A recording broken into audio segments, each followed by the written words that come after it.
राज्यासह देशातील कुस्तीप्रेमींचे आकर्षण असणारी महाराष्ट्र केसरी कुस्ती स्पर्धेचे आयोजन अहिल्यानगर येथे केले होते। महाराष्ट्र केसरीच्या कुस्ती सामन्यात पैलवान थेट पंचांशीच भिडल्याची घटना समोर आली आहे। पैलवान शिवराज राक्षे आणि महेंद्र गायकवाड यांनी पंचांशी वाद घातला। त्यामुळे आता दोघांनाही 3 वर्षांसाठी निलंबित करण्याचा निर्णय महाराष्ट्र राज्य कुस्तीगीर परिषदेने घेतला।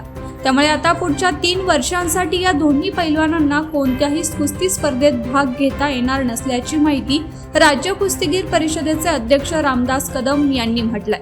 उपांत्य सामन्यात पैलवान शिवराज राक्षे थेट पंचांशी वाद घालत लात मारली आणि शिवीगाळ केली, तर अंतिम सामन्यात पैलवान महेंद्र गायकवाडने पंचांच्या निर्णयाविरोधात नाराजी व्यक्त करत मैदान सोडत पंचांना शिवीगाळ केली।